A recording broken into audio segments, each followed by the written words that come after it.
episode ng Cooking ng Ina. So ito, check natin guys kung ano naman yung lulutuin natin for today's video. So for today's video, ano to ma? Ayun oh. So ito, nagpapakulo na tayo ng baboy guys. So ayun guys, yung lulutuin namin ngayon is, adobong? Baboy, yun. Baka may trivia ka. Wala bang trivia?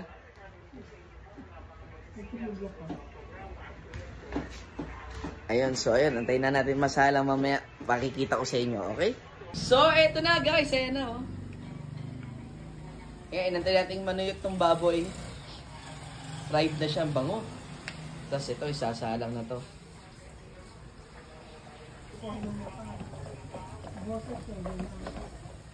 Ayan o.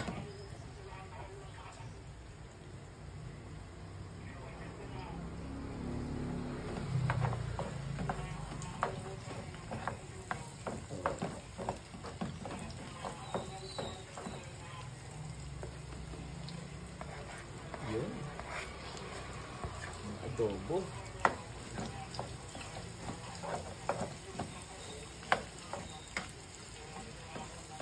Tapos after nyan, tatakpan. Okay, tuloy-tuloy na yung pati toyo. Mamaya rin suka.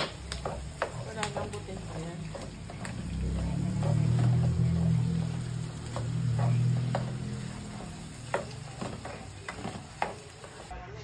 So yun guys, ngayon naman susunod na natin itong toyo. Ito ba? Ito pala. Yan oh.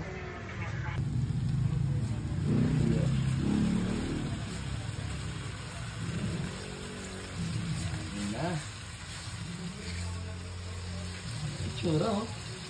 Sarap. At ito na guys, marami na siya. Marami na pa siya maluto ma. Matagal pa. Nilagay pa daw yung patatas. Check natin. Ayun oh. So wala pa raw itong suka pero may patatas na guys. Ayan oh. Solid.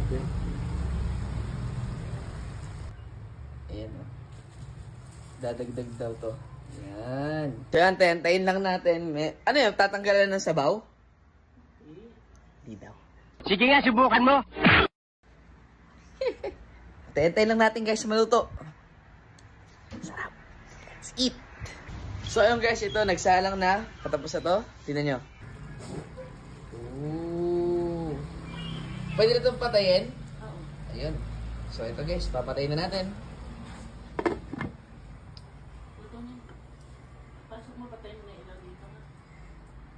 And then, mamaya, so ayan guys, mamaya makikita natin yung finished product. Papakita ko sa inyo. So ayan guys, Parmen, maraming salamat na naman sa pagsama dito sa ating cooking ng ina. Napakabilis lang, no? So, ang ulam natin for today's video is adobong baboy. Ayun. So, ayun, mamaya makikita nyo yan. So, again, don't forget to like, follow, and subscribe. Yung links nandyan lang sa baba, guys. And again, tara, kain.